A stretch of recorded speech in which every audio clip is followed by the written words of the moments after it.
हम मीनू झा प्रणाम करै छी समस्त मिथिलावासी के।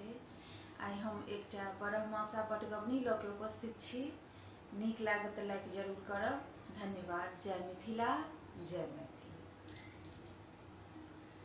चैत बैसाख बीतल 2 मास, टिकला फड़ल छै कोना।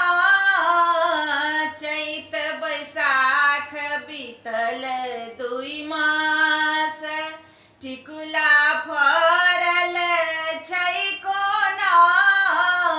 टिकुला फड़ल छै कोना, टिकुला तोरी दे रे दियर बापिया मोर, चटनी खेथिन ना। टिकुला तोरी दे रे दियर बापिया मोर, चटनी खेथिन ना।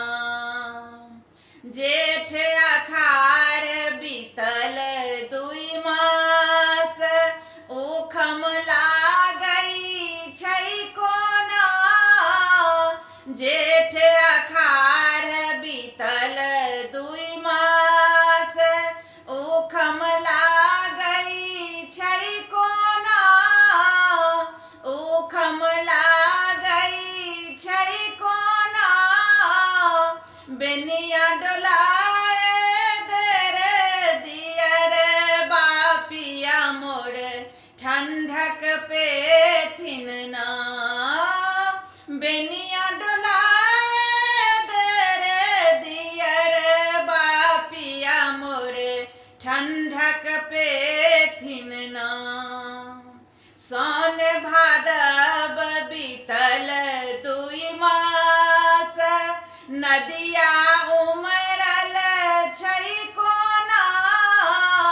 सावन भादव बीतल 2 मास, नदिया उमरल छै कोना।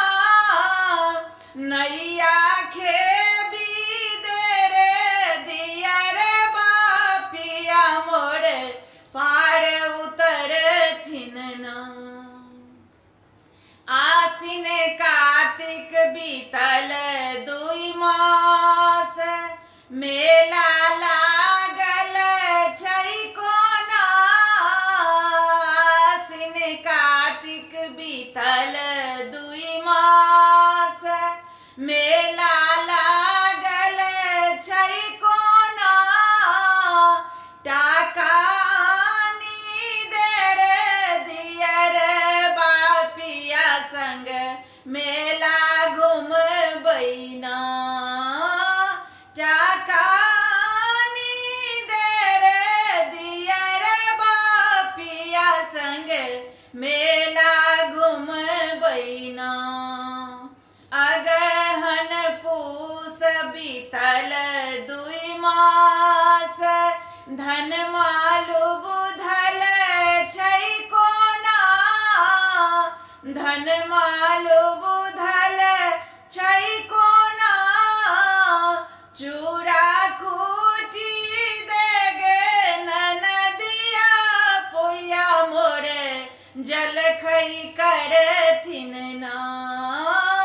चूड़ा कूटी दे गे ननदिया पिया मोर, जलखै करथिन ना। माघ फागुन बीतल 2 मास, धूम